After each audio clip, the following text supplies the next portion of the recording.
Join Miss Chrissy as she discusses how to build healthy self-esteem in children. On this week's Miss Chrissy's Tidbits, she walks parents through warning signs and tips on building self-esteem in children from early childhood and beyond. Let's listen in. Low self-esteem, or self-esteem in general, is how we see ourselves and how we value ourselves as a person. And self-esteem, researchers and experts say that it starts to develop around the age of 4 and it goes on to the age about 95, 96. So you can develop, ruin, fix self-esteem throughout your entire existence. So that is the good news. Self-esteem is not etched in stone. It doesn't start and end where it begins. It's like a journey, right? It's a process that can be developed and grown over time. So that's the good news. So I want to just start this conversation off to parents. So maybe you are a parent that you see that your child maybe suffers with low self-esteem. They may, I will talk about some warning signs, and I don't want you to feel like it's your fault, right? Because you'll learn tonight that self-esteem gets developed and started in many different facets and many different ways. So it's not a thing to take on like, I'm blaming myself, it's my fault, they don't have good self-esteem. No, this is not what this is. This is about empowering everybody, and maybe you'll find yourself in some of these warning signs. So as we work on ourselves as adults, we are in better position and shape to help our children around us. So warning signs. What are some signs of low self-esteem in your children? So I've been working with kids for a very long time, so I've seen the gamut of high self-esteem, overly high self-esteem, low self-esteem, and everything in the middle. So I've seen my share. So some signs that I've researched as well as seen personally is one, that they are withdrawn. So if you ever see the children that are in the groups and they do not engage, right? They don't have the courage or the confidence to get inside conversations and play groups and like jump in, right? That can be a sign that your child does not value themselves. And the thing about children is it's very tricky because they don't have the language to be able to describe what they feel. Now, you do have some that can, and I'll talk about that, but there are generally kids can't describe what they're feeling or why they aren't trying or why they aren't going after something. So they're withdrawn. They are a little apathetic. So that can be a sign. They're afraid to try. And another sign is they allow people to do or say anything to them. So this is the kid that gets beat up. It's sad, but they're being pushed around. And if you see kids in lines, they're allowing people to cut them without saying, hey, wait a minute, that's my spot. They don't have that fervor to fight for themselves. So they allow people to say or to do anything. I've seen children call each other names, and I've seen children sit and allow other children to call them names without speaking up. Hey, they called me this. Or he said I was a doo-doo head. That's a child that, they value themselves. Wait a minute now, you calling me a doo-doo head? I'm not no doo-doo head. Wait a minute, I'm about to tell on you because your mama a doo-doo head. That would be me, So I like justice. As a kid, I was the one fighting for other kids. And I was like, wait a minute, you calling him a doo-doo head? What about you and your mama? Are they doo-doo heads? That was me. So I didn't have this sign as a child, but another sign is behavioral issues. That's probably where I fell into. This is the kids that's off the chain, right? They may not know what's happening. If you listen to our open journal, I wrote a story about a child who in a class, they didn't know what was happening. So I worked in the system in Chicago, and we had a lot of teenagers that they couldn't read. I would do homework time and do math activities, and they were like 16, 17, and they did not know how to engage. So they acted a fool, right? They picked fights, they flipped tables, and I'm like, yo, fam, I need you to have a seat. It's because you can't read. That's why you're going off. So that's another sign of low self-esteem. Low grades, overly dependent on adults. These are the children. Can you do this? Can you do that? Can you help me with this? Instead of taking that ownership, right, and being independent and feeling confident that they can do things, they overly depend on the adults around them. They give up too soon. They're like, you know what? I've had it. I'm done. I'm not about to mess with this. Those kids. And other kids that they can't accept love, affirmation, and compliments. So, hey, you look cute, girl. And this is like even with some adults, you might be dating or something like that. Hey, girl, you look good. You're like, oh, no, I don't look good. You're shutting off the compliments. You don't know how to accept it. That can be a sign of low self-esteem and even negative self-talk. So where does low self-esteem begin? it can begin with negative words or treatment. So a lot of times kids who grew up in violent environments, people, parents or adults and authority figures that speak negatively about them, and they talk about them, anything like that, that can be where low self-esteem is born. The thing about low self-esteem in a child's identity, the foundation is laid by the adults around them. So what is spoken to them, what is described to them, the narrative that's given to them of who they are, that is what they base their worth off of. So if you are a parent and you have an infant, I know research says that it starts around 4. I actually believe it starts around infancy. When you're talking to, you're beautiful, you're strong, you're kind, those children really grow up in more of a position and of power. Like they embrace things, they embrace challenges, versus children that, parents don't talk to, they don't have conversations with, they don't tell them how smart they are, how beautiful they are, how they're strong and a leader, that their voice matters. Even a lack of language or lack of conversation, you don't necessarily have to say anything negative to a child to build low self-esteem, but even the lack of words. So if a child is crying, they're ignored, or they feel like their voice doesn't matter, or their feelings doesn't matter, that can develop negative self-talk, that they don't care. If someone doesn't care about them, that they don't matter. So that's another way that low self-esteem can come in. So I like to say, so that part was a lack of championing. So this is what I believe, like in the journal thing that we had. So what children need heroes, right? They need someone to champion moments. They need someone to say, you know what, you're crying. It's because you're sad. It's because of XYZ. It's called integration. So you talk about what's happening, and then you give language for what's happening. You're crying because you fell down, but I want you to know you're okay. So you're not ignoring the accident. You're not ignoring what happened, but you're integrating it into conversation. If you know children, I'm around them constantly. They repeat things that matter to them, right? So yesterday my mama said this and did this. It could have been 8 weeks ago, right? But their time frame is all mixed up. But what they're doing is looking for someone to make sense of what's happening in their brains. Their brains are the left brain and right brain has not been fully integrated at childhood.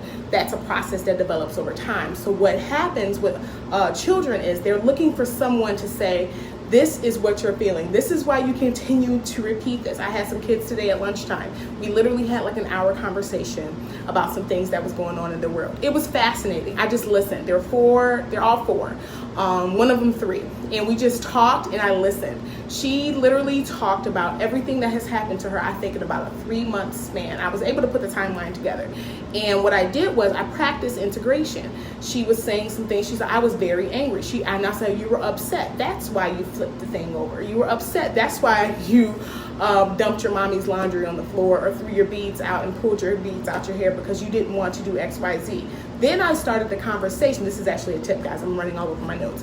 Then I started the conversation. What do we do when we're upset? What is another way that we can handle our anger? Now, this baby is 4. Okay, now just imagine if she continues to have integration into her life and into her world. She's going to be so emotionally intelligent when it comes time to go to school, high school, middle school, whenever the babies go back to school, college, in the workplace, because she knows that her feelings are validated. Her feelings are, real, and it's okay to feel them, but I need to know my behavior has consequences. So I didn't jump on her. Why did you dump your mama's stuff? You know better. No, I didn't do that. I integrated. I said, oh, okay, you threw her stuff. What were you feeling when you threw it on the floor?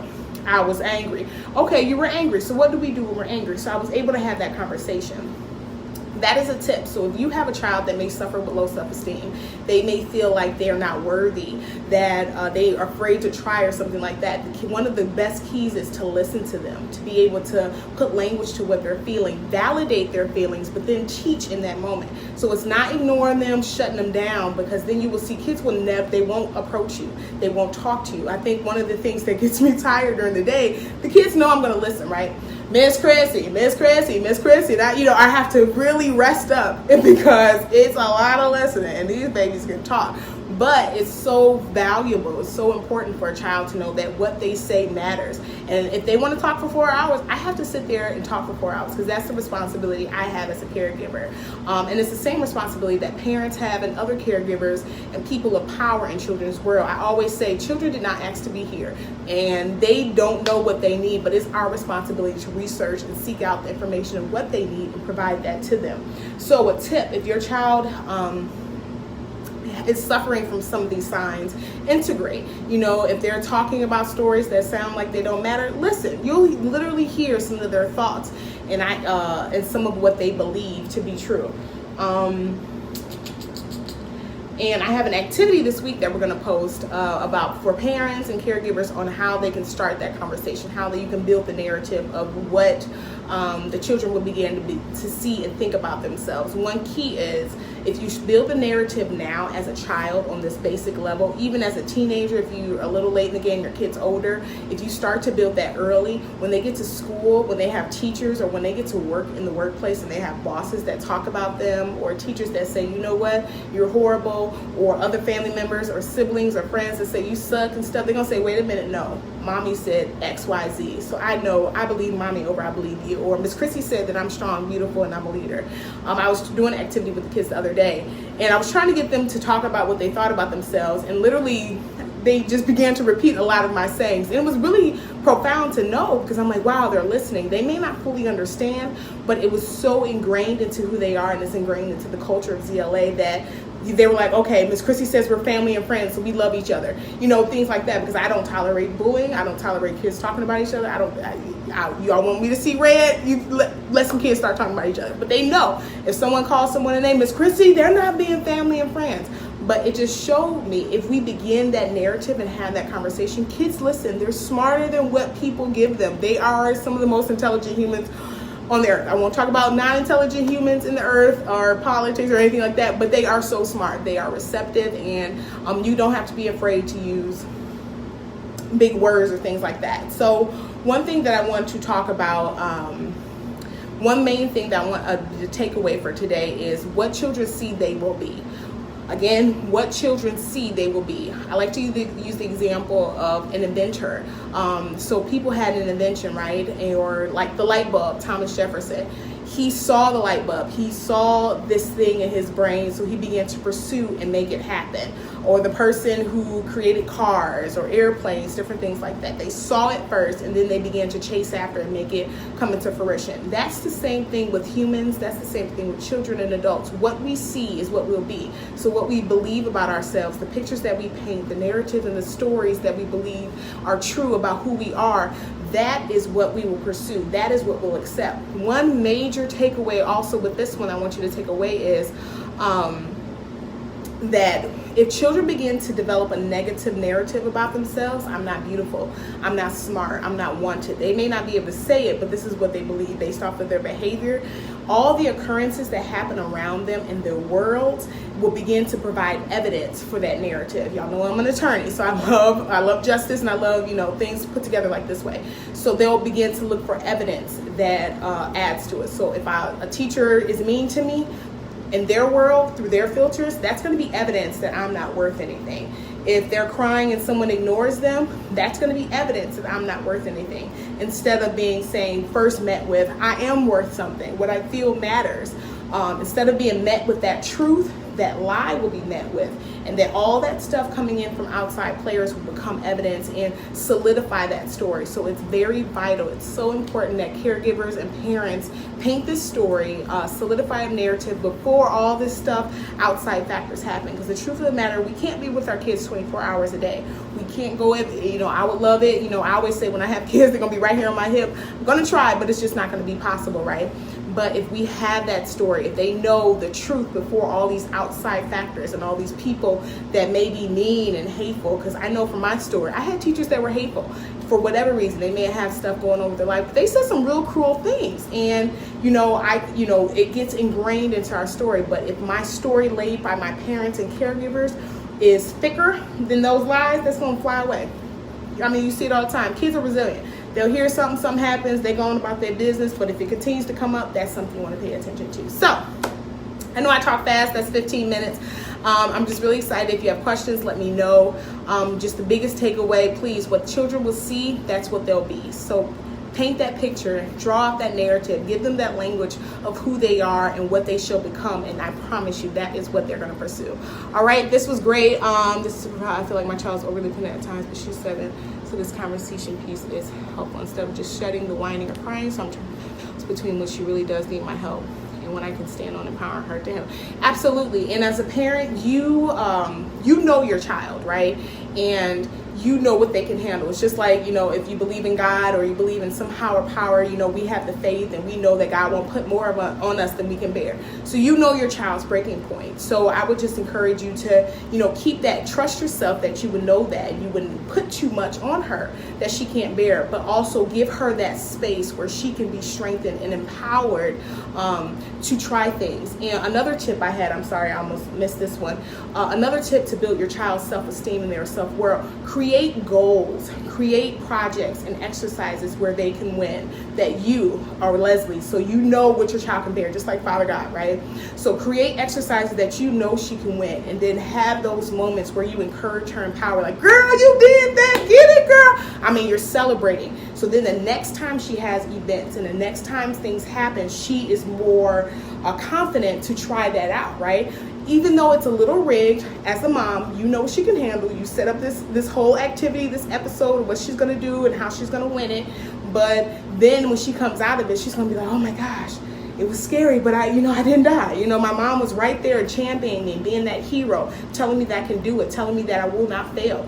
And I actually did it, and I did not fail. So the next time when she's not in your presence, she will, recall those moments, because children, as I said, their left and right brain has not fully integrated. So they go back to memories that they have, even if they can't reason it out or logically put the timelines together. So she's going to recall that moment, and she's going to say, I can do this, right? So it's all about creating new memories. If there are memories that she has that have caused her to withdraw or be overly dependent or fearful, you want to create new memories where she knows that she is empowered, that she is able, that she is strong. Y'all know this stuff. I love this stuff, because I see it happen with the kids. So like one of my little babies now, she was so scared, so timid, and even when I walk in the room, she wouldn't give me eye contact. My mom would tell you, she would like dodge away, tell her friend stuff, and then a friend to come tell me stuff like that. But as I begin to listen to her and give her opportunities to win, like I'll have activities and I say, okay, you're going to follow, I'm going to call her Susan. We're going to follow Susan today. Susan's the leader. Everybody do what Susan does. If you're not doing what she does, she's the leader, right? And as we went on, maybe about 2 months, I would say, she walks in the room, I'm the leader today. Miss Christie said, and literally this is how she talks, I'm the leader. And it's just beautiful for me to watch, because I'm like, oh, look at my baby growing up. She's 4, right? So she's going to walk into a public school one day and say, you're not going to tell me what to do, because Miss Christie said I'm a leader. And I can say what it's going to be, so I'm changing the narrative. I'm giving her that power. So it's really beautiful to see. Sorry, guys, I'm scrolling. I know it's like pulling teeth. I know it's like what you got to do. Repetition matters in something like this, because again, you're creating those new memories, and you're empowering her, and you're giving her the strength to believe that she can try, that she can go after this thing. And trust me, I've seen it work. I've seen it work with my teenagers. It works. So just find more opportunities. We're going to have an activity up this week to help parents do the same thing. So yes, create new memories. Words of affirmation, all that kind of stuff is great. Quality time, just talking and listening. Listen to children. Even that action, you don't have to say nothing. Just listen to them. They're talking about God knows. I mean, I've listened to all kind of conversations today. Y'all will have no idea. But I just was very invested, and I will find something that they're talking about, and it's called active listening. And I said, oh, okay, so it was blue. Yeah, it was blue. And my mama bought me pink, but I wanted blue. So it's just a process of active listening. But in that moment, they felt important. They know I had Miss Chrissy's here. I had a moment to Miss Chrissy where it was just me and her, and that creates value. Okay, guys, I hope this helps. I hope, if there's anything else that you want to hear, let me know, and we will get it started. Love you guys. I will see you